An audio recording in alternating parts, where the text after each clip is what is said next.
Okay, here we go. Stand by. 3, 2, 1, action.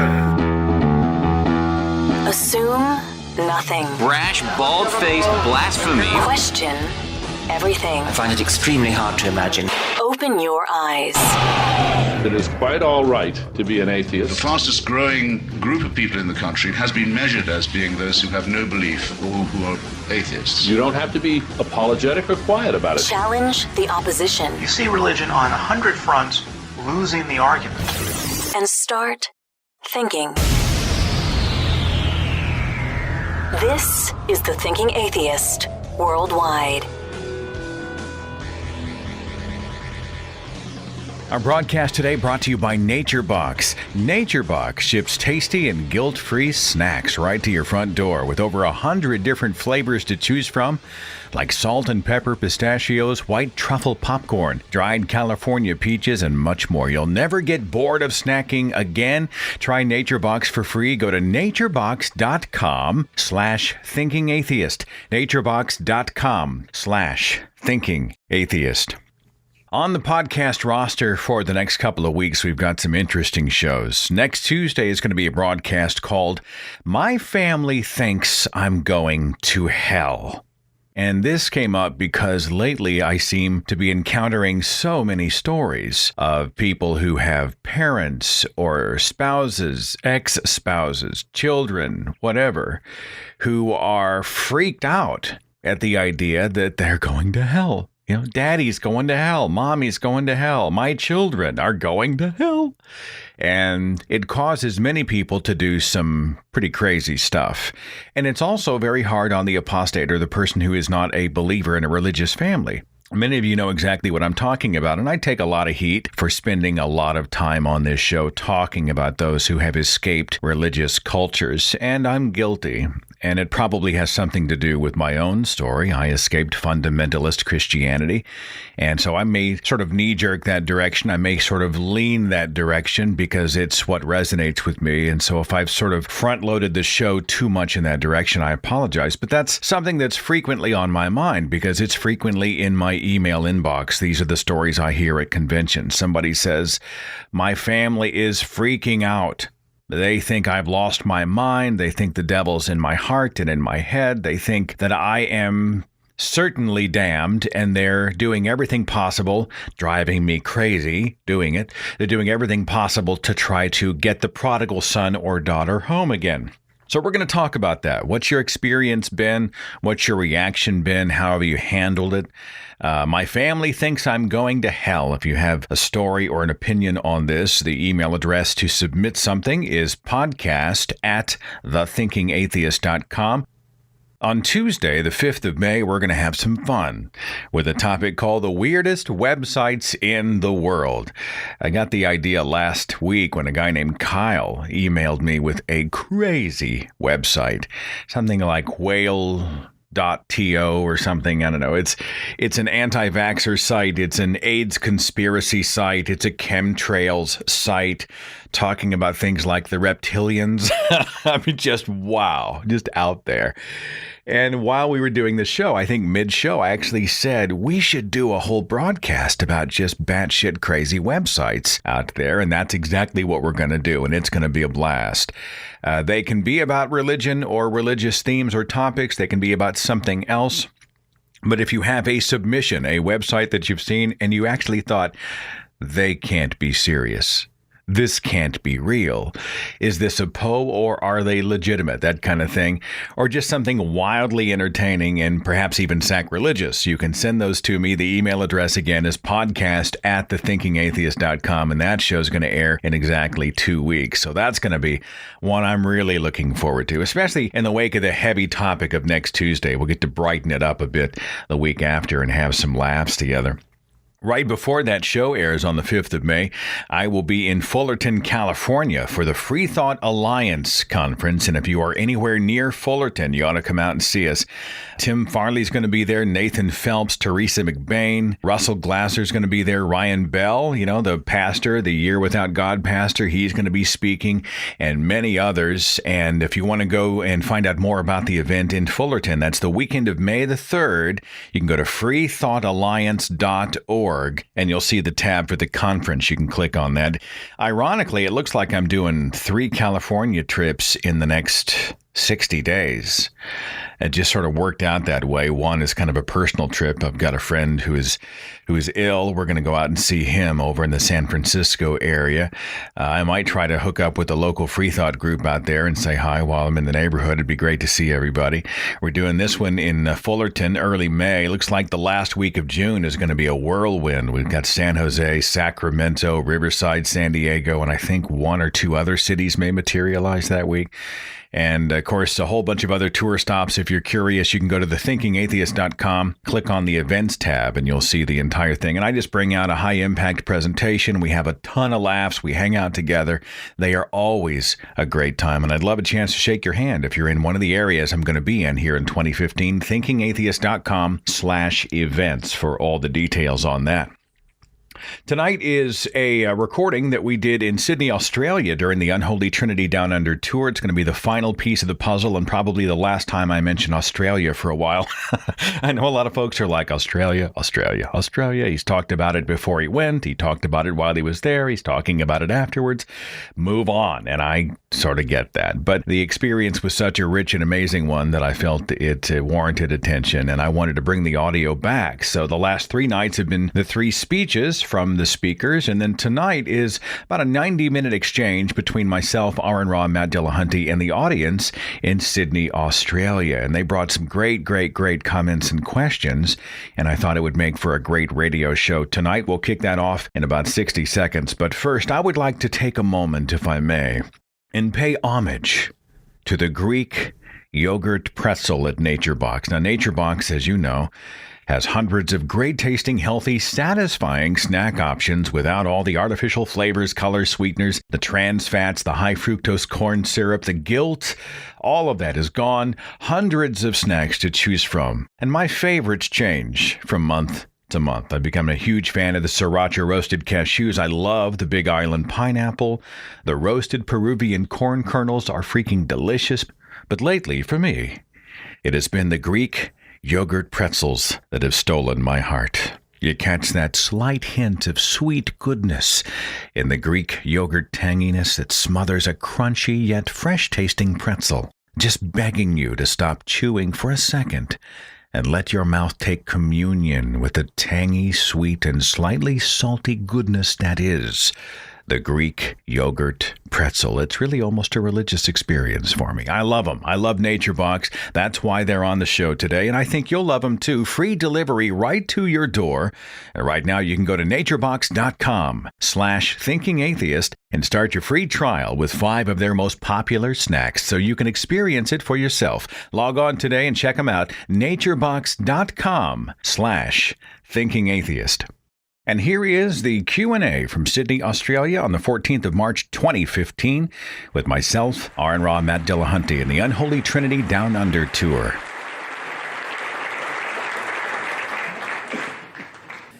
I guess we'll start with the audience. Would you like to ask a question or make a comment? Are we on? Testing 1, 2, 7.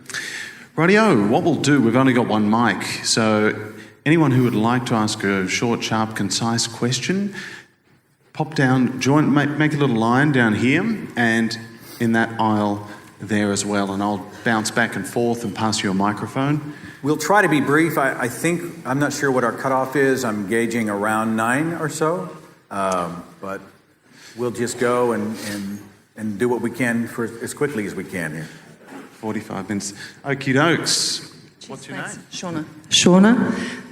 My question is to Seth. I don't know your history, and I'm curious to know what the catalyst was for you to leave your faith, or how deeply embedded you were in that. I mean, for myself, I knew from about 5 years of age that I wasn't buying any of that stuff. So I'm very curious. So your question is, why did it take you so long to figure it out, dumbass? I just want to know if there was an enlightenment of some kind. This very short version is that I was a Christian broadcaster for many years. I was the product of a devoutly Christian home, raised in Christian school. Everybody around me was a believer, and There were two major events. The first event was the death of a Christian artist in 1996. His name was Rich Mullins. I was charged to go on the radio and try to explain how his horrible death in a car accident was God's will. God brought him home. Of course, the events of 9/11 rattled many of our cages, and about 1,000 small things, culminating in a reading of the Bible objectively. It was the first time I had read the Bible, not as a love letter, but, hey, let's find out what's really in this thing. And let's question without fear. And once I began to question without fear, I began to see the problems, and I made my break. It has cost me a lot of relationships, especially the relationship with my parents. But I will say, outside of that, it has been the single greatest thing that has happened to me outside of my family. It has liberated my life. I'm free. And if you'd like to find out more, my book is called Deconverted, A Journey from Religion to Reason, available now at Yes. Hi, my name is Karen. I'm very thankful for all your work. I've been listening to your podcast. It's been great, especially to Matt. Thank you for being here. My question is there such a thing as moderate Muslim? Is it harmful? And how do we deal with moderates? And should it be different with moderate Christians versus Islam, Hindu, and etc.?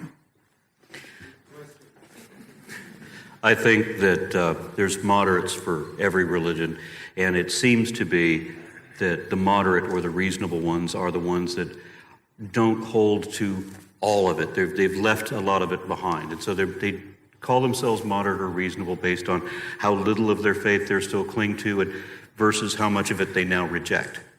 And a lot of people wear their religion much like the way they would the colors and insignia of their favorite sports team. It's very much a cultural thing. I've met so many people who don't actually believe or don't appear to believe what the actual doctrine is, but it's a cultural attachment. I've had people tell me that they hold to a religion because their lover is religious, or because their parents were, or because that's their culture, their community, and it would be racist to judge against that belief. But that doesn't make any sense. These are not reasons to believe. This is a cultural attachment, and is not. And I'm going to leave it there. You take over. Well, thanks. I'm in agreement that you're going to find moderates and liberals everywhere. One of the things is to make sure that we address the issues and not people, and we address the actions that people take without necessarily painting with an incredibly broad brush. But having said that, and I'm going to divert to Christianity for a moment, there's over 1,000 denominations that all identify as Christian. They disagree on every single point of doctrine, right down to whether Jesus existed as a human being or not. Yet they all use pretty much the same label and point to the same holy book. And I will do my best to make sure I'm talking about ideas. But if you're standing next to the asshole I'm painting, you don't get to complain that you got some paint on you. And it's up to these individuals to distinguish themselves, and some of them have done it by, different denominations. Christianity got dragged kicking and screaming out of the Dark Ages by rational Enlightenment thinking. And Islam is a younger religion. I think we're seeing some of that. There is some concern that Muslims are great and moderate wherever they don't have power, and where they have power it changes, but it's wrong to apply that to the individuals so much as the system that's in place. So I don't have the solution with how to deal with it other than to keep making sure that we're addressing issues and actions, that we're not assuming or painting everybody identically just because they happen to use the same label, and encourage them to start cleaning up their own house and make distinctions about who is who and who's not. They should be the ones standing up saying, that's not us. It's ironic in the United States in particular, some of the most vocal advocates for freedom of religion are the atheists. And it's because the majority opinion doesn't need to be protected. It's only minority opinions that do. And so those of us without a religion are constantly saying, yes, we need the freedom to not have a religion too, and we're protecting the religious freedoms of the others. We need other believers, irrespective of what label they're using, to stand up and say, hey, you know what? These guys over here that are complaining about religious privilege, that they're complaining about theocratic encroachment into politics, they're right. We're not like those other people too. They have work to do. We can't keep carrying the load.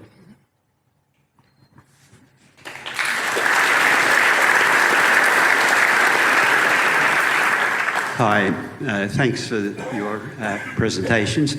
My name's Ted.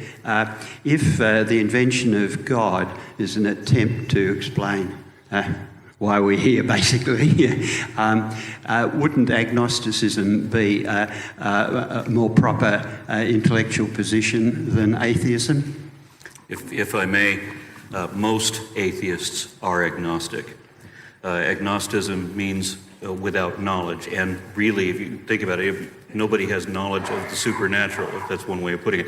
I'm one of those rare atheists that is Gnostic in the sense that I have reasons to say that I know that there is no God for the exact same reason that I know there's no Bigfoot, that I know that there's no reptiles that are using human guise and running our governments.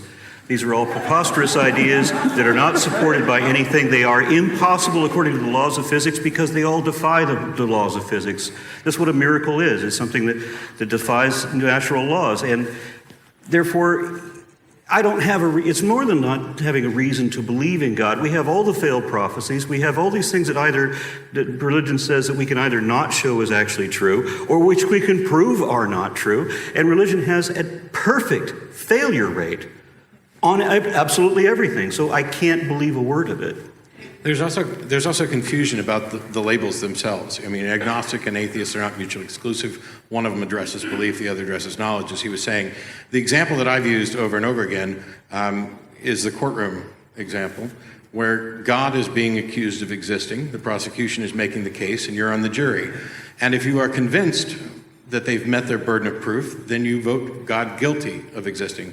And if you are not convinced, then you would vote God not guilty, whether you think he's actually innocent and doesn't exist, or you're just not convinced. They both apply. There's a misconception that atheism is a declaration that God does not exist, cannot exist. And I know everyone probably defines it a little bit differently, but atheism is a non-belief in deities. I'm not saying there can't be a God anywhere. If he shows up tomorrow, let's figure that out. I don't buy it because an examination... Did I say, was my mic on?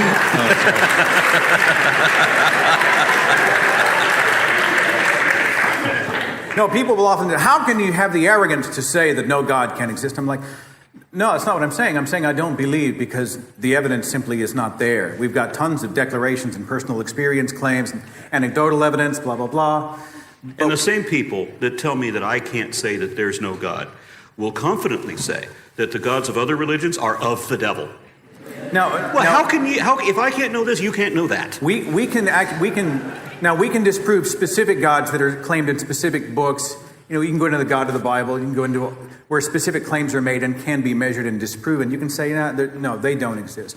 But this weird nebulous claim that somewhere out there might be a deity. I mean, if he shows up tomorrow, we'll figure that out. But there's just the onus, the burden of proof is on him, her, it to show up and sort of ring the bell and let us know that they're here. Hi guys, I'm Timothy, and I'd like to thank you all for giving your time to come speak to us out here in Australia.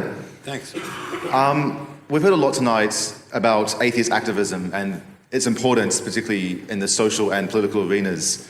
And I was wondering if you have any ideas on how we go about encouraging this without coming across as proselytizing or forcing atheism and all the other negatives that go along with doing just that. So in the opening video, there's a clip of me saying that I'm proudly a proselytizing evangelical atheist.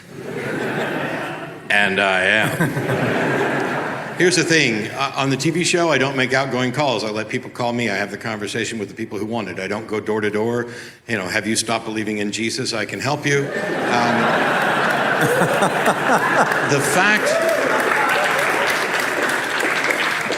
The fact that I'm advocating for a position, primarily the position that what they're pushing is not worth believing, doesn't mean that I'm on equal footing, and doesn't mean that I'm taking the same tactics. I'm engaging in the conversation with the people who want to have it and encouraging them to explore and to think about things rather than living in an echo chamber surrounded by people who believe the same things. That all of our positions should be tentative. They should be based on the best available evidence at the time. And as I do that, I find that even some of the people who others would write off as, oh, it's pointless to have a conversation with this individual, they can come around. I was not an idiot. I was not stupid when I was a Christian. My IQ did not go up when I found my way out. I just had better information and a better way of looking at information. And if people want to object to proselytizing on behalf of reason and skepticism, if people want to object that you're just like the fundamentalists because I'm actually engaged in encouraging people to think and ask questions, fuck them.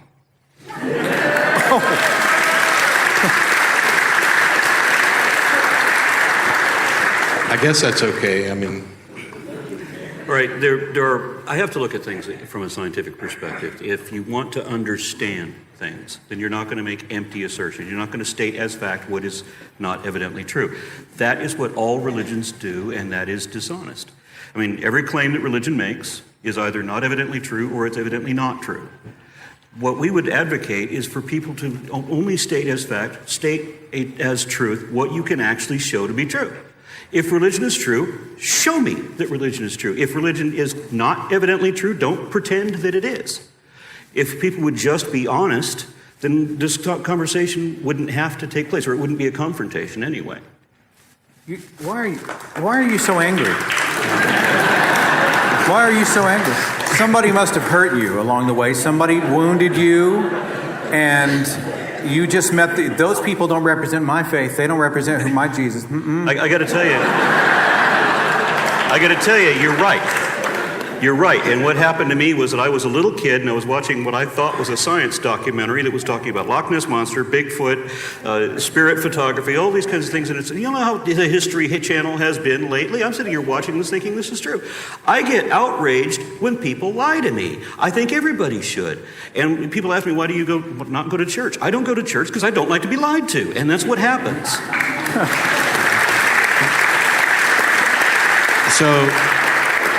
So now that we're living in the best of times, I mean, you were frustrated because how dare they put something on the television that's not true.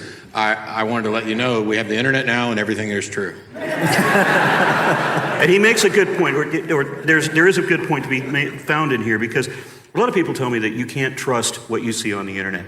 That's right, and that's good. Because if we could trust what was on the internet, it would be easier to fool us. Knowing that whatever source we go to might in fact be wrong causes you to have to think critically about everything. And I think that's a really good thing. I just like to see him get worked up. Sometimes Seth and I work together. We just tee it up and he drives it home. Who's next? Hey guys, I'm Phil. First of all, like the beard, Matt. I'm sorry, I didn't catch that. I like the beard.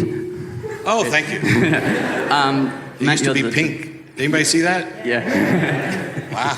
Yeah. Okay. Should I go back? You're the debater in the room, Matt. I know you got asked the same question at Skepticon. Just wondering, have you got any further luck into debating William Lane Craig? Oh, yeah. So I have to eat a bit of crow. I just did a video kind of mocking someone who had kind of a world wrestling entertainment version idea of what debates should be. So they were on YouTube calling me out and saying I was a coward and a pansy and all this.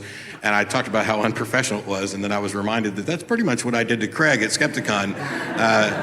Of course, the difference is there's a massive number of people who would love for Craig to debate me, and it hasn't happened. Now, I don't know if he knows who I am. I've talked to some of his people in conversations. Nothing new has come of that. Maybe we should start an email campaign to suggest that debate should happen, and then I'll do it. My name's Cole. I'm a big fan of you guys. My question is, how do you combat somebody that is willfully ignorant? I've been talking to a lot of people who are into flat earth theory and hollow earth theory, and I imagine it'd be very similar to creationism. Last month I debated a dinosaur denier. And in San Antonio, I spent 3 nights debating Israel Rodriguez. You can watch them online. What happened in that church is the Church of Christ in San Antonio. My biggest complaint about what happened was not so much that there was ignorance, because you can fix that. It wasn't even so much that there was willful ignorance, because I think you can power your way through that eventually. There was a joyous celebration of encouraging others to be willfully ignorant as well. If you watch the videos from the first Unholy Trinity tour that we did, I talk about that a lot, so I won't go into it in detail. That is the trick. When I first found my way out, I was looking for the magic bullet argument that I could come up with that would convince everybody. Because I'm not particularly special. If I found my way out, everybody can. And I was working on a book that I wanted to be able to explain to my parents why I didn't believe. There is no magic bullet argument. People believe for different reasons. The various religions have different protective mechanisms. One of them is to encourage willful ignorance, to set up barriers so that when they begin to question and explore, there's a way to stop that. And when I went to my uncle, who was a missionary and a medical doctor, and I said, hey, I've got a roommate who's an atheist. I'm really trying to, talk to him about this because I don't want to get to heaven and have God say, why is this guy that you love like a brother in hell? And he said, oh, well, ask him where he gets his morals from. He can't have any objective moral standard. And I was like, duh, that's freaking brilliant. And I went off to go study that. And duh, that's freaking stupid. I didn't know much about it. Now, I don't think that everybody who is often labeled as willfully ignorant really is, but for those who are staunchly opposed to reason, my best course is to get away from the subject you're talking about, move to something that's analogous, and get them to recognize the sort of reasoning they use in this other situation, which should apply here, and then identify that they're violating that process. And there's more tips like that at my Patreon channel, Atheist Debates. I've become fascinated by belief in the human brain. I was talking to Dr. Caleb Black, who has done some writing on this, and they have a book called Why You Can't Trust Your Brain. And it's called Belief Perseverance. I come to you and I say, you're wrong. And your reaction is, know what? I'm right, you're doubly wrong. A defense mechanism takes place. I'd done some reading about Spinoza's conjecture, which was based on the Dutch philosopher Benedict Spinoza, who had talked about how it's easier to believe than disbelieve something, because the acknowledgement of something is like one step, and so you can believe it. Disbelieving it, going through the process of debunking it and whatnot, is an extra step. It actually is, it's harder to do. Belief comes easy. Knowledge might come after. And I've been interested to see how protective we become, as not just about religious beliefs, but almost any beliefs. We're all guilty of harboring those things, of sticking with our in-groups and sort of casting off the out-groups and whatnot. But there's a lot of great writing out there by Ryan Craig and Caleb Black's book and a few others out there that will help talk about belief in the human brain. And understanding those reactions help us to better empathize and to be able to better strategize as we're out there in the arena of ideas. When we were arguing online, we had a friend of mine had somebody posting to them all kinds of false claims, and she comes back with the data and she says, well, this is incorrect because this point, proving every point wrong. But the response that she got was not, oh, my bad, I stand corrected. The response was, these may be what the facts are, but I prefer to believe this. And I think that's willful ignorance, isn't it? And when you're in that situation, and I promise we'll get to another question, one of the things to acknowledge is that you may not be the person to talk to them. You're not going to change somebody's mind over the course of a single conversation, most likely, but you can plant little seeds. There are people whose minds will be changed when I say something to them as kind of the final straw in a long line of thought, and there's people whose minds won't be changed, and somebody else can come along and say the exact same thing later, and that will have an effect, because sometimes there's a personality barrier. Maybe I'm a jackass. All right, sometimes that's the case. But there's a number of things that go on in the process of making compelling arguments and making your case to someone. And sometimes you just got to set it aside, let it go on to something else, come back to it another time, or realize that, as much as you might try, you're not going to save everybody. Okay, thank you. My name's Ian Bryce of the Secular Party of Australia. I've got a question for God.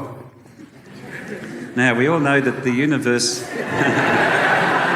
Where's that bathrobe? Was created. The universe came into being 13 billion years ago, and God, you first made contact with intelligent beings a mere 2,000 years ago. So God, what did you do for the first 12.999998 billion years?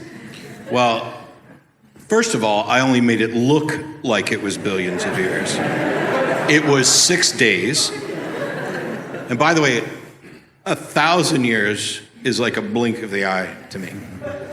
I loved the fact that I created time. I hadn't yet discovered masturbation, so I took a nap for a while, and then we went on from there.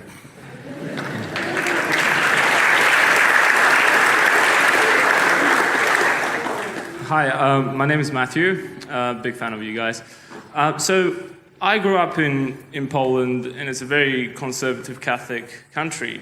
And one of the things that I remember quite well was going to masses on Sundays and just the ways that the priests were so manipulative of the people there, and they would extract money from them. And I'm sure this happens in America. And then, so I look at those people, evangelical preachers and so on. So I have a bit of a dilemma, because on one hand, I look at the people that are willing to give thousands of dollars to those preachers and to those priests. And I feel sorry for them, because they've been sort of manipulated into that sort of scenario. But on another hand, they are being they're being ignorant. So how would you answer that? Are they victims or are they suckers? I actually look at them as victims. I was a victim. My parents were a victim. People say, well, aren't you mad at your parents for teaching you this stuff? No.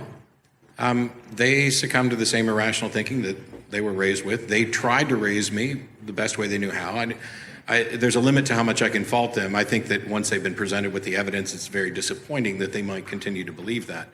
There are people who extend this to the church as just, power and they're just controlling the masses. But the thing you have to remember is that the people who run the church are the people who used to also be sitting in the pews. We are all capable of making mistakes in thinking and then digging in and entrenching ourselves in things. And when you have ideas, religions are good about building community and attempting to meet the needs that we have as humans, the needs for community, the needs for answers about what happens after we're dead.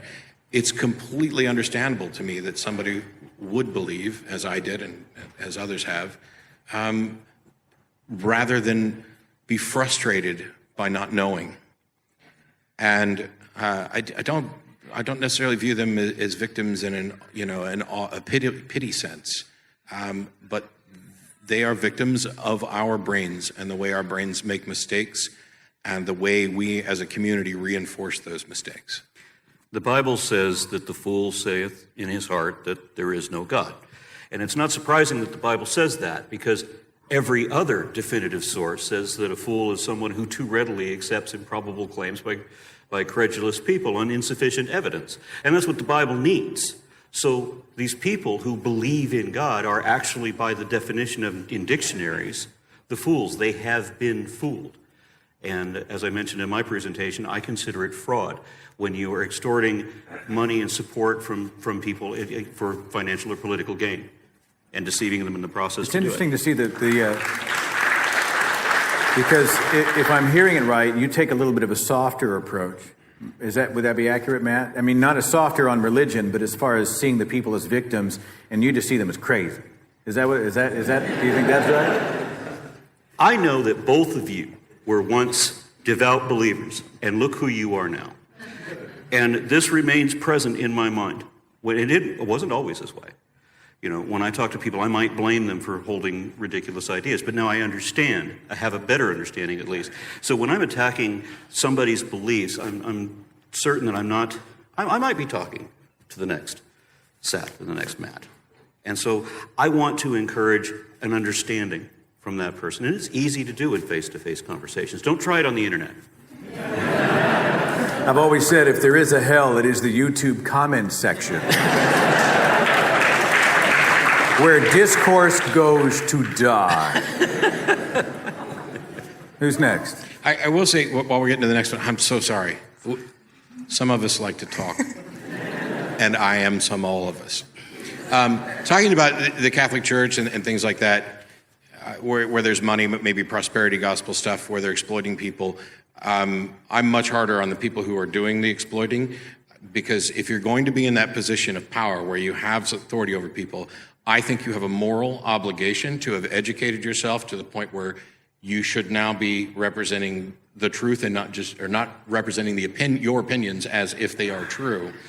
And so there in that area, Aron and I are far closer. But when I think about like the Catholic Church, for years they sold indulgences and then they stopped doing that. And, we've got popes who are saying things and then backing off of them. And then they get rid of limbo, the infallible popes. All of the popes who came before who were infallible got it wrong about limbo, so we're going to get rid of it. Outside of Scientology, I can't think of any religion that's more obviously a scam, whether or not the Christian God exists. My family is Mormon. All right, outside of Scientology and Mormonism, that was an obvious thing. I always enjoy watching the Pope make a proclamation, and then you see about 50 bishops soil themselves, and then he comes out a few minutes later and says, actually, no, I'm sorry, that was really a mistake. You atheists. There was a time last year when he was coming forward, it sounded like he was being very magnanimous toward atheists, he was being inclusive, he was talking about non-heterosexuals, he was talking about divorcees taking communion, and we thought, hey, I kind of dig this cat, right? He seems kind of progressive.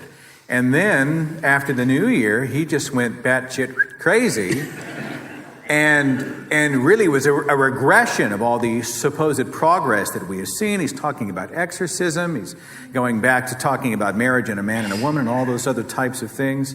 I think I agree with both these guys about the leaders being in the crosshairs.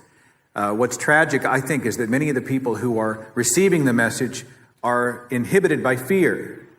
And they've been trained to be afraid to test the waters. Doubt is a sin. Cy Tim Bruggencate at the debate he did in Memphis. Matt did a great debate. Cy just said it. Doubt is a sin. You're not even allowed to have a doubt. Well, imagine living in that cage. I mean, how do you know what's true and what's false if you never test it, if you never doubt it? Doubt gives you the opportunity to test it and see if it is or isn't true. Doubt's not a sin. It's a tool. I'm sorry. Go ahead. Hi, I'm Elena, and I have a question regarding the Middle East. I don't like to generalize, but I think it's kind of safe to say that overall the Middle East is behind the Western world when it comes to secularism or like liberal values, democracy, etc. And I think Kuwait is probably one of the few countries in the Middle East that actually have like a proper democracy. So do you think in our lifetime, say in 40 or 50 years, in general, it's possible that Middle East will resemble that of an average Western country when it comes to those kind of things? Well, first of all generalizations are false.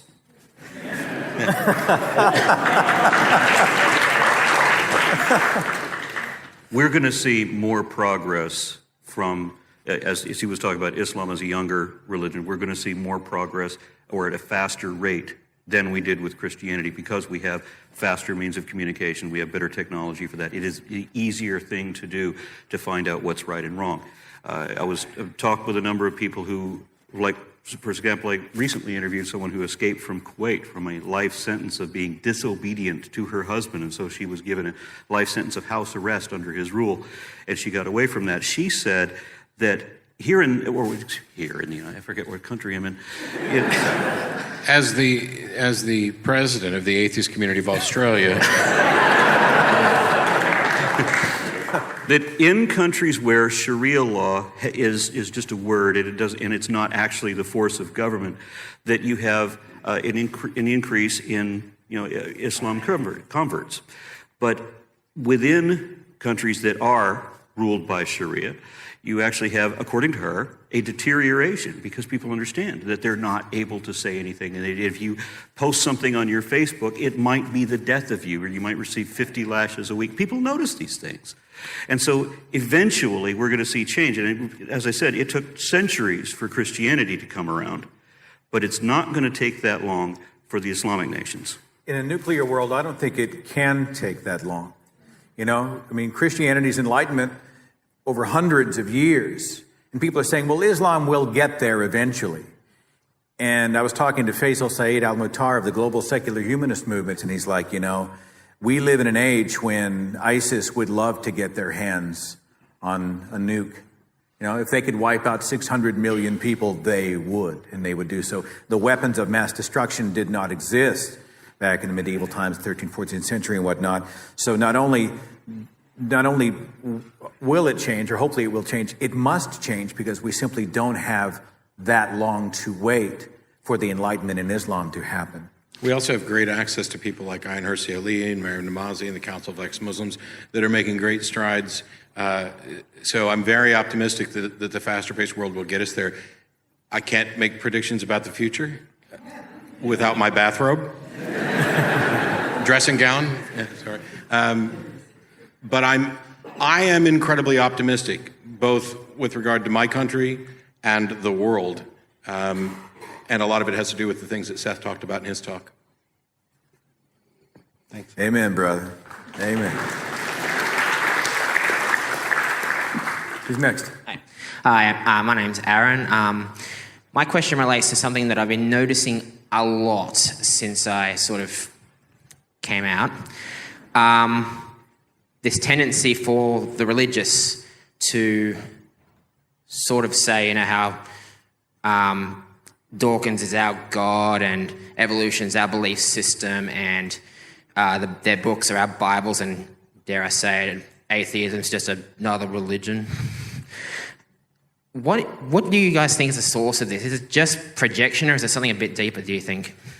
What I notice when in any of these conversations I get into, we face the lies of equivocation and projection. Somehow they've got to establish the illusion of an equal playing field where we have all the facts and they're going to pretend that they have evidence too.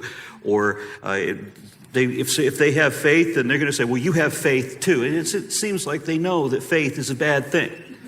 Okay, and evidence to them seems to be simply assuming the conclusion, right? So we both have the same evidence. No, we don't, because evidence is defined as a body of facts that are exclusively supportive or concordant or indicative of one conclusion over any other. You can't have the same fact be indicative of two different mutually exclusive conclusions. And a religion isn't just anything you happen to believe in. It's not just anything that you happen to be passionate about.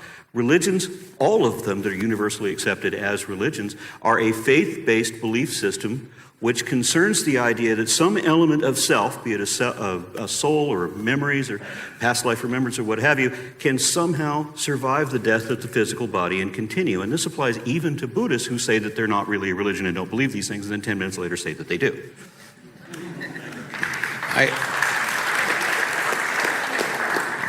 So there's a clip you can probably look up. Tracy Harris, who's on the Atheist Experience with me, who is brilliant.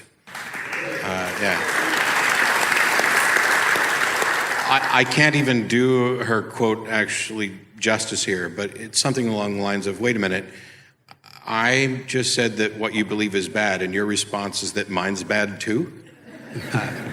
Do you really find that to be a satisfying defense of the criticisms that have been levied at you? Because first of all, you're wrong. It's not as bad, but it's an admission of defeat. And so I kind of giggle now when they say that. I'm ready. Hi, my name's Edward, and my question is, just as science and humanity has overcome the so-called benefits of religion all throughout history, so ever since it started, at the rate that we're going right now, how long do you think it would take people convinced of religion, of being an authority on morals and the cause of the being and having authority on like the meaning of life and such? How long do you think that will take to come to an end. I didn't hear the question, I'm sorry. How long do we think it'll take for religions to end? I guess because religion has made claims about reality, fact, and whatnot, and science and reason and stuff has chipped away at that pretty much. Yeah, I have no hope of religions ever ending because I don't have too much hope that we'll ever become perfect thinkers. I'm more optimistic that they will become, that the modern big religions of today will become the rough equivalent of the flat earthers, they're quaint, let's leave them over there and we don't need to worry about it too much. I'm more concerned about the impact they have on policy and the lives of the people who surround them. And I want that to diminish, and I am incredibly optimistic that will diminish significantly in my lifetime. I would like to say, religion is going to be replaced by some other form of woo. Okay, the problem is we need to be able to think skeptically and critically. The other problem is that we need to stop electing people based on whether or not they believe that snakes can talk. And if you believe impossible absurdities for no good reason, that does not qualify you to lead over people's lives. That should be the first rule of electing your officials. I love it when it gets worked up. It's just awesome. I want to address something, if I may. I was talking to Dale McGowan from the Foundation Beyond Belief, and he said something along the lines, I hope I do him justice, but one of the reasons we need to continue to be humanitarians and humanists out there, making the world a better place, alleviating poverty, alleviating suffering, helping people, loving people, making this world better, because we don't believe that manna will fall from heaven and magic is going to fix it one day, and there will be social justice when everything is all righted and aligned and there is equilibrium in the universe. The solution is us. It's all we got. We have to continue. Another reason is because as long as there is poverty and hopelessness in this world, there will always be people who are constructing mechanisms for coping, and quite often those mechanisms have to do with God, right? If they are suffering and they see no hope for this life, a natural coping mechanism is to construct a deity who they can pray to and rely on in a happy place that they will one day go, and they have constructed the happy ending in their minds. And the tragedy is that decades of their lives will tick by, and then one day they will die. And these people deserve to be rescued today in the here and now in the real world. That's one ticket to making woo and religious belief go away, is by promoting health and equality and rights and goodness in this world, so that people are no longer grasping at those particular straws.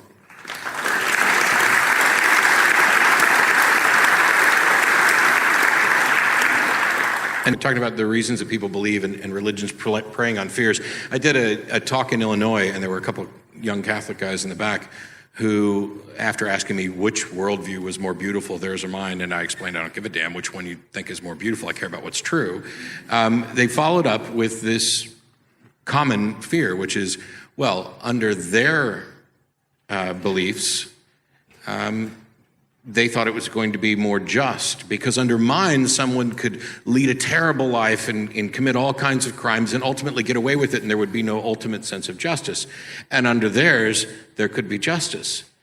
And I said, well, first of all, under mine, you're right. Somebody could get away with something. It could be the case that justice doesn't get served in a given situation, which is why it's incumbent upon us to try to build the sort of society that encourages justice. And under your system, that person can have a last-minute conversion and go on to paradise while all the people that they slaughtered and whose lives they destroyed burn forever. So which one is more just and beautiful now?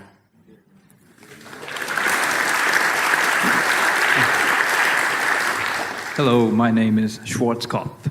I apologize if you cannot understand my accent. Schwarzkopf, I got it. I have been raised as what I think is an atheist all of my life. I've never had any religion interrupt. I think myself privileged. However, I went on with my life as per usual until I never thought of the atheism until I picked up two books, The Selfish Gene and I forgot the name of the other one. It's by Richard Dawkins, the one about evolution. Those two books inspired me to go on and change whatever I was studying, go into biology. However, it's just after learning that we may all be, and I'm sure there's other people who think this way, we may all be self-replicating objects. No different than any other material in the universe. If we are that, why should I even bother to do anything? I want answers. I don't know what to do. And I think I have the answer to your question. Other than pessimistic nihilism. Right. When I explain to my family evolutionary ideas and how evolution works and that sort of thing, they didn't care about any of the facts of the matter. They said, well, what is the meaning of life? And I thought that was a completely irrelevant question. It's like when you throw the tea leaves, when the old gypsy throws the tea leaves down, or they throw the chicken bones and they try to read your fortune. What does it mean, the way that they fell? Well, it doesn't mean anything. And I'm sorry that our existence doesn't mean anything either. If you want your life to have meaning, try making someone else's life meaningful.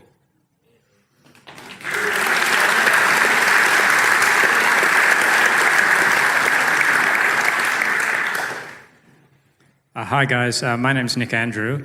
I don't know if you're aware of the situation here, but Australia and New Zealand do a census every 5 years, and the New Zealand one in particular shows about a 5% increase in the number of non-religious every single time they do it. This has been going on, I think, for the last 20 years or so. Australia's one is also quite high, not as high as New Zealand, I think. But likewise, we see every single census an increase in the number of non-religious.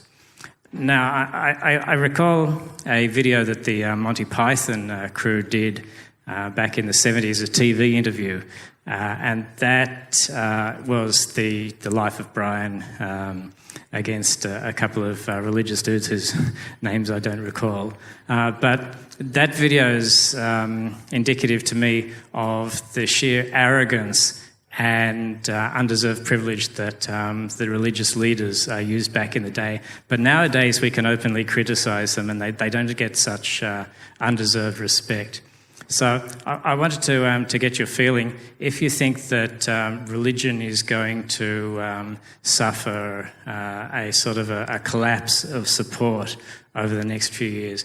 Yes, I would like to see religious leaders held accountable for the claims that they make, especially in areas of education where we can prove that they are wrong, when they say that there's no transitional species and we can show that there are, when they say that there's no beneficial mutations and we can show that there are, and any other time that they make factual statements that are factually incorrect, or when they're pleading for the little old ladies to throw their medications up on stage because they've just been healed by the faith healers, any of those atrocities that go on, or any time that they spread measles again in Texas, in my state, because you had preachers on stage telling people not to get vaccinations because of these great plots of the evil enemy of whoever the hell they are, right? And then we have and then the same church then has to go encourage people to go get vaccinated because they got called out. That's what needs to happen. Did I do it? And I think we should tax them into extinction. Yes. Yes. I think there is a phenomenon that's going to happen too as we see the claims, unsubstantiated claims, continue to be debunked. You're going to see religion, as it becomes less of a power, you're going to see these pockets become like a wounded animal. I think they're going to become desperate and crazy, and it's happening already. It has been happening for decades, but it just seems to be escalating. And I think what you're going to see is just these pockets of insanity are going to go through the roof. They're going to become wildly desperate. And the upside is the more they talk, the more we win. So I'm excited about that. Quickly. Hello, my name's Chris. I have a dad who's a fundamentalist Christian of the young earth creationist variety. His Christmas present to me last year was a book called Evolution's Achilles Heel, written by a dude who's an MD, I don't know. I like how I have to reference another fable. Yeah. That's some whole other story. But I know, Matt, that you have talked about on the show your relationship with your dad and how you sort of have an agreement with him that you don't really talk about religion anymore.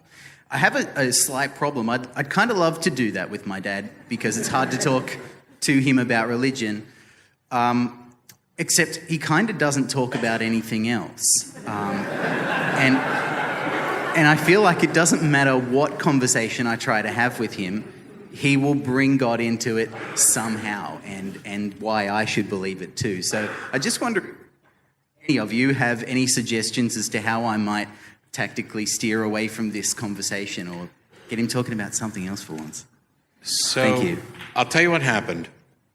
My mom and my dad and I had agreed not to talk about it anymore, and just try to love each other and get back to some new normal, because we'll never get back to the old normal. And they love me, and they know I'm a decent person. That's pretty cool, because I know that their heads are constantly plagued with this. Holy crap, he's working for Satan and leading people to hell. But we know he does good things, and we love him, and we raised him right. And so after we agreed not to do this, my mother sent me a letter, an email in the middle of the night, and it was, all from a mother's love, and I wouldn't lie to you, son, there really is a God. And she went through all of the things that she believed. And I decided, well, you know what? We had agreed not to talk about this, and they know they're not necessarily equipped to dig in. But I'm just going to answer this email as if it came from anybody else. It came into the TV list. It wasn't my mom. It was just somebody. And I went through and I fixed that thing line by line, and this is wrong, and this is wrong, and this is completely immoral, and I can't believe, they blah, blah, blah, bam, bam, bam, bam, bam, bam, bam. And when I got done typing, I just clicked send. No proofreading. No, hey, maybe you should think about this for a minute. And after I clicked send, I was like, fuck, I just ruined my relationship with my mom for sure. And what I got back was, oh, honey, you're just like me. We're so logical. I had all those same objections, and Jesus fixed all of it. What I told them, my dad then forbid her to ever talk to me about it again. Now, if I didn't already despise their religion, the fact that my dad can forbid my mom to do anything, let alone have a conversation with her son, I almost don't have words for that. I'm still pissed about that. But I'm happy to not have the conversation. If my parents were more like yours, where they were pushing it all the time, then I would continue to reply as if they were somebody else. Not take it particularly easy, but it's up to you to decide what you're willing to risk in that relationship. And sometimes the relationship is more valuable than demonstrating why you're right or why you think they're wrong. And what I told them was, you believe in God, you believe God has a plan, you believe God answers prayer, you know that I would acknowledge if God actually did reveal himself to me. I'm not going to, God shows up and I'm just going to lie about it. So rather than putting the burden on yourself to try to convince me, which you won't, with testimony, another testimony, you should just stop and pray to God that he will reveal himself to me according to his plan. And as soon as I did that, everything got easier, because now the burden's where it should be, on the jackass who supposedly made the rules.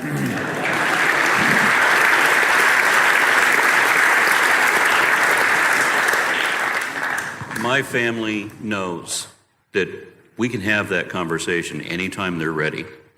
One of my family tried to push that conversation, and when it started, I got closed eyes, I got yelling, I got literally fingers in ears. This is from an adult.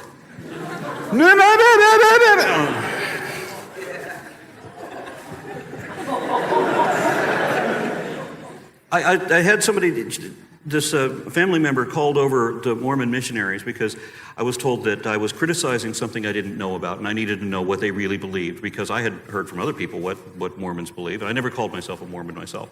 So I said, you know what, you're right, that is hypocritical to criticize when I don't really know. So go ahead and bring them on. So they send over, I don't know why they call them elders when they're like 12, but I was 14 myself, and they were older than me, but they sent over 4 guys to sit down and talk about their religion. And yeah, it was bizarre. I just needed to hear from them, and I remember them saying that, that God has a body, that he's a man, and he has a wife. and they live on this other planet. When you are a Mormon and you get married in the temple, you too will become a god. You'll have your own planet. I'm like, really? So you're telling me that God exists everywhere and everywhen and throughout time and the whole multiverse, and his arm extends this far? Does he have nipples? Why does he have lungs? What does he do with the body? Does he keep it under a tarp in the garage? I mean, when does he actually take it out for a drive? So when the Mormon missionaries left, okay, I turned to my family and I said, okay, well, you guys believe X, X, and Y? And no, we don't believe that. That's ridiculous. Well, actually, the paper that they left me says that this is what you believe. Paper's ripped out of my hand, thrown in the trash. And that person got between me and the trash can and said, that is not what we believe. That person knows that that's what they believe. They won't admit it, even to themselves, even though they know that I know that they know. As much as I hate to follow that and to elongate an already long answer at the end of the evening, there's something I have to say to you. I have been cheated out of a relationship with my mother and father because of religion. It was Father's Day a few years ago, and I sent a letter to my dad. We'd had years of debates and, just tears. And I sent him a letter, Dad, I love you and thank you for everything you've done for me and for everyone. And even though we disagree, I want you to know how much you mean to me. And it was an olive branch kind of a thing, I mean, he's 80. He doesn't have a whole lot of time left. And a day passed, and I got the response, and it said, there was a scripture or two, and it said, I'm sorry, son, but there can be no fellowship with an unbeliever. Yeah. And we didn't speak, for 8-9 months. And I got some other messages just a few weeks ago. They just won't stop. That I feel you, right? And I finally just had to block the number. And I don't do that with any joy at all. But I have made a decision, and I encourage anyone who is receiving this type of treatment in their life, you have the right to draw the boundaries in your own circle, right? Someone can issue a concern. They are welcome to do that. They are not welcome to scratch on your door and to tell you you're broken and to tell you you're foolish and that you're ruining your kids and your grandkids and that you are an embarrassment and that you are ugly and shameful and all of these things. They're not allowed to bring negativity into your life.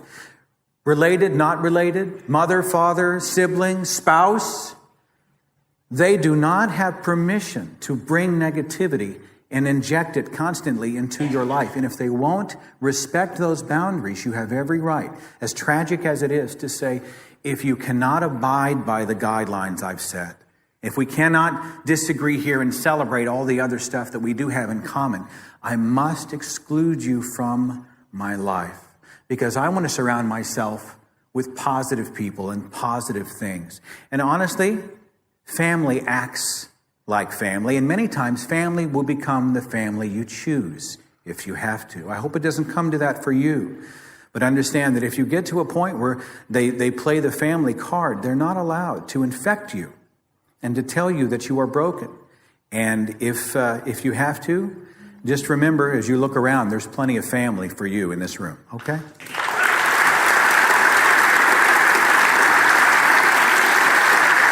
That's a great answer, Seth. Guys, we are really pushed for time. So what we might do is prioritize of the remaining questions. Are there any theists? Any theists with questions? Any theists with a question? At this point, I hope not, because then it'll be like an episode of the show where we talk to people for 50 minutes and then the theist calls in 5 minutes before the show's over. I want more time with you. All right, we have time for one more question. Guys, sorry we couldn't get to everybody, but 2 more questions? Okay. Hi guys, my name's Troy. I've been following Aron for 8 years since Dawn Exodus 2 led me to your page. Matt, I've been following your stuff for nearly 10 years. You guys are legends in my eyes. Love you so much. Since I'm going to be quick, I might change my question a little bit then. A question we've all been thinking of, let's be honest guys. Aron, what hair products do you use? It's beautiful. It's just... You guys are going to be really sorry about my answer. I use shampoo that was designed for horses.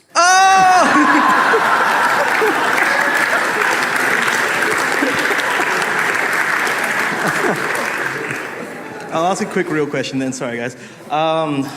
Leave it on a good note because we're going through a lot of hard stuff today. Do you have any one great experience that's kind of just the greatest experience you've had for your atheist movement or your movement forward? Something that's been fulfilling for you in all this? Something that's stood out? For me, it was the Reason Rally. You're talking about a fulfilling experience in this movement? It was an event in the Washington Mall in Washington, D.C. in, was it 2013? Where people came from all over. Was it 2012? Yeah. Came from all over the country to converge on the National Mall. Was it 30,000 people or so converged out there? And that was my Woodstock. You know, I got on the plane by myself and went out and spent the day there. And I left with my chest swelling with pride because I was surrounded by people who didn't think I was broken and crazy. And there was probably just as much weed. It's medicinal. I didn't mean to cut you. I'm done. So I'd love to get the cheap round of applause and say that this moment is that moment. And in some ways it is, because after 10 years of doing the show, I'm now a professional godless heathen where I'm producing videos and people are graciously sponsoring it so that I have more time to do more talks and hopefully many more debates. But there's one moment that just always sticks in my mind, and it comes up because I'm so often asked, why do you do this? Isn't this futile? Not only do I have thousands of emails from people coming into the show saying, oh, thanks for the show or the debates or whatever, because I used to be a fundamentalist or I used to be this, or I wasn't a skeptic or I identified some other way, and you've helped me or you've helped the arguments get better, which is great. But I went to a debate in Amarillo, Texas, and when it was over, a 13-year-old girl came up, and her parents were non-theists, but they had allowed her to explore the world of religions. And she had been to various churches and various events and was toying around with things. And she came up and she explained all this to me. And she said, because of the debate tonight, I'm now identifying as an atheist. And if I only ever had convinced one person the last decade of work, that had been enough. But it's so telling that the people who think, oh, you're just wasting your time and nothing's ever going to get better, it made me incredibly optimistic about the future, about how many more people are not going to have to wait till they're freaking 30 or something like I did before they get around to investigating this. And if one person was enough, every single place that I go, somebody, and several somebodies usually, is coming up to say, oh, what Tracy did on the show or Russell did on the show or somebody did, they said this and it really helped. My life not only got better after giving up religion, I was better as a human being, although I'll still poke fun at God, but everything about my life is just about as good as I could hope without, having like ridiculous, oh, let me win the lottery and get a car with it. That stuff doesn't even appeal to me as much anymore. And that moment was probably the one. I gotta throw something else in. I have much the same thing. I'm now doing atheism full time, and even prior to that, when I started doing these speaking things, and when people actually wanted to hear my opinion on these matters, and I've been doing all of this work. I remember telling my boss when I was still working in this office, I said, my job interferes with my work, and I talked to a friend of mine that I'd known since high school, and I said, well, this is really great. I'm going to these places, I'm doing all this stuff, I'm involved, and I'm meeting all these famous people, and often associated with some of the greatest minds that I respect so much. And she says, wow, this atheism thing is really working out for you. See, God does have a plan.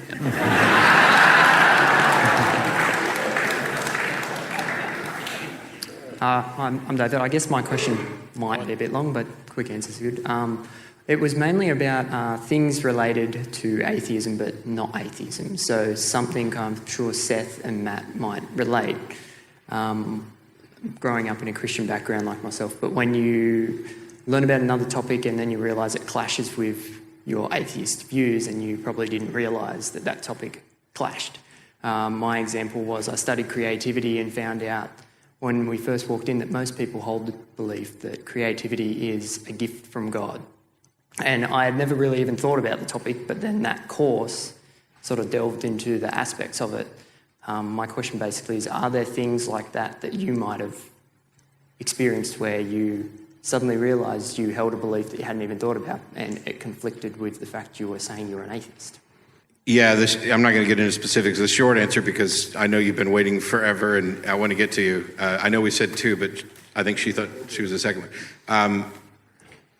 So I did tons and tons of Bible study and stuff and ended up changing my mind. I continue to do Bible study. I continue to interact. But I started figuring out that a lot of the things that I thought I understood, I was wrong about. And one of the, you're in church and you're singing and praising and you feel the presence of the Holy Spirit. Well, why? What is that? The only reason that you think it's the Holy Spirit is because everybody around you is telling you, oh, that's the Holy Spirit. They don't know any more than you do. And it turns out, when I went out to explore the world, that same type of experience comes from the secular music that I wasn't supposed to listen to, from art, from sex, from drugs. They're the same kind of qualities of experience, this euphoria, this joy.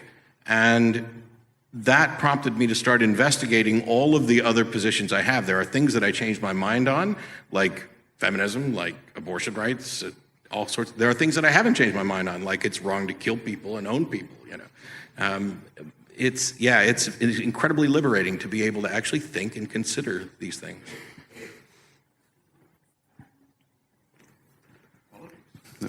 That was short. I'll try to keep it quick. First, I just wanted to reinforce what everyone's been saying. Thank you so much for coming, guys. Thank you. You've all had a part in my personal deconversion, especially you, Seth. Your work has meant a lot to me, so thank you.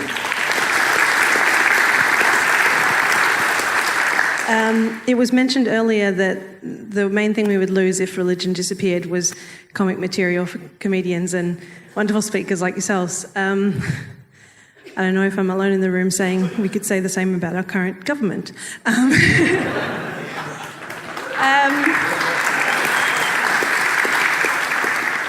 We are just starting into an election season, and I don't know about everyone else's area, but in my personal town region, the Christian Party has gotten a very loud voice. And I was just wondering if you had any opinions. I know that, separation of church and state is a big problem in the US, and I was wondering if you had any ideas on what we could do to try and kind of spread the idea that it's not a great thing to have religion governing our country.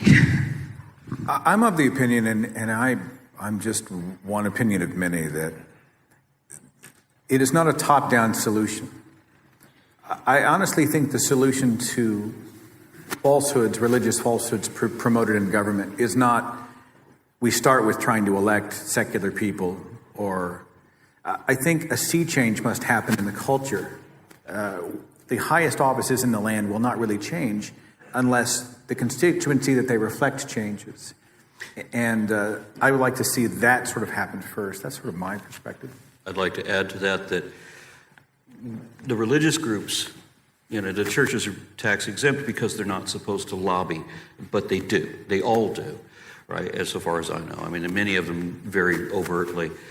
And we know that religious factions vote as a bloc, typically in my country.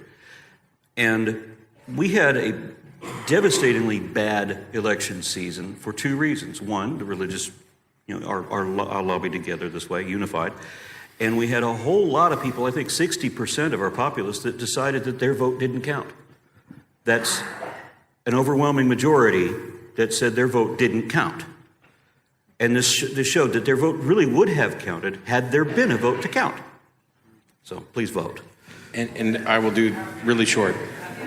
I have to vote here. Oh, really? Yeah. You have to vote.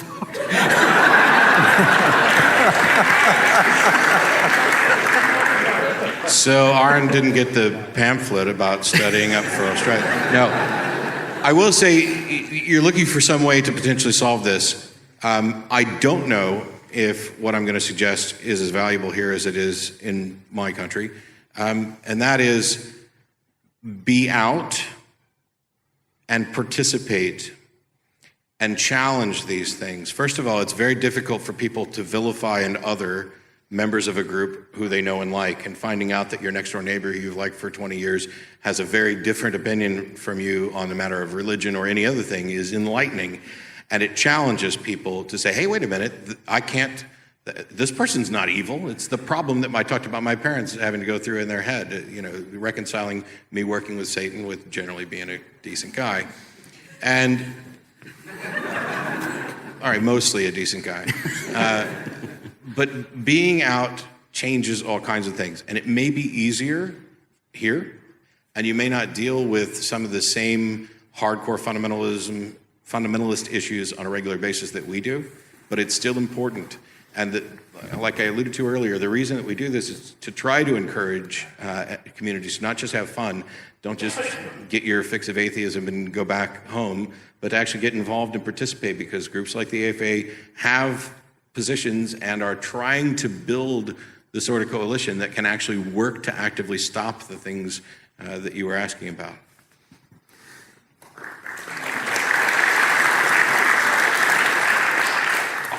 Hi guys, my name is Elaine.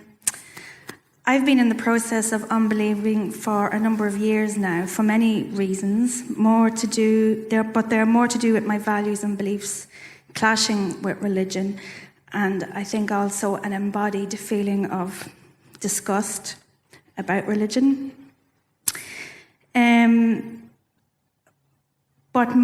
But obviously you guys, you've done a lot of footwork in the realms of science and you know the Bible inside out.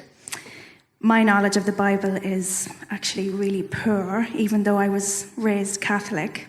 So in many ways, I am putting my trust in you guys for having done the footwork, and my partner who's here tonight, who's very passionate on the topic. So, am I a lazy, non-critical thinking atheist? And how do you feel about that? I can hear you thinking. I can hear him thinking. So, I want a world where people are as rational as possible, and I'd love a world where there are as many out atheists as we can get and as needed, but it's not right for everybody. While I engage in lots of debates, I don't want everybody out there engaging debates because not everybody has the same skill set. There are people who are good at certain things and not. My former roommate, who I was desperate to save, who is the reason that I'm an atheist and I love like a brother, is kind of apathetic about a lot of this. He's got a life to live. He's got the things that are important to him, and he's got issues that he's focusing on. He loves what I do, he supports what I do, but he's not involved. And I don't fault him one bit. If I weren't passionately driven to constantly go after this, I would spend more time playing video games. I would spend more time engaging in activities with my wife and sometimes playing video games. I want people who are passionate about these things working alongside of us. And if there are quiet supporters who perhaps aren't as comfortable arguing, I don't know the Bible as well as some of these other people who may be a little nervous about engaging. When I said yes, I was joking. You may be a wonderful critical thinker, and you're probably a wonderful person.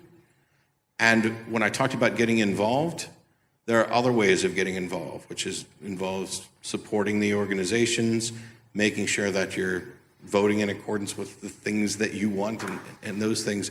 I don't fault you and wouldn't dare. So sleep well. Because I'm God. Just that I think I am actually struggling with that concept. Yeah, I blanch a little bit when I hear the phrase, put your trust in us. I think to myself, don't trust me. I've done many presentations, radio shows where we'll give a presentation with data and I'll say, don't take my word for it. Go check this stuff out, go Google it. You'd be amazed at the stuff that people find, and I'll have to go back and make a correction, and they make me better. We make each other better. Don't follow us in that sense. I always say it this way, no one's saying we have the answers. We're reminding that our friends in this room and on the internet that it's okay to ask the questions. And we are encouragers. We want to be part of the conversation just as you are qualified to be part of the conversation. We all have a right to be a part of the conversation and to ask these questions because it's so critical to our very existence. So I guess that makes for a fitting sort of a cap to the evening because it is my encouragement to everyone in this room. We are not saying we have all the answers. We're not even close. We are saying it's okay to be curious, to live a life full of discovery, to question everything, to make every day sort of an adventure where you're not inhibited, you're not chained, you're not bound by guilt and shame and all these rules, but you can say, I want to go out and find out what the truth is every single day and define my life with that sort of method. And it's a liberating, amazing, beautiful, fantastic thing, and it's something that we can share together, and that would be my encouragement for you. To the Atheist Foundation of Australia, we must say a huge thank you, and to everyone in this room. I know many have been so gracious with their words about how they've been encouraged by our sites and shows and videos, and that we'll ride that wave all the way back to the States and for 6 more months. But please understand what an encouragement you are to us. You are what we do doesn't work without you. You have become really members of our family. And we've been given the privilege, thanks to the AFA, to cross an ocean and get a chance to meet you in person tonight. It's been a huge privilege. And thank you very, very much for having us. You are awesome. Thank you so much, everyone. Ladies and gentlemen, thank you very much, Seth Andrews, Aron, Matt Dillahunty, the Unholy Trinity Down Under. And that's the Q&A from Sydney, Australia, from the Unholy Trinity Down Under tour. Next week, we're doing a show called My Family Thinks I'm Going to Hell. If you have something you'd like to offer up for the show, the email is podcast@thethinkingatheist.com. Now that the show's over, it's time to get free snacks at your door with our sponsor, Nature Box.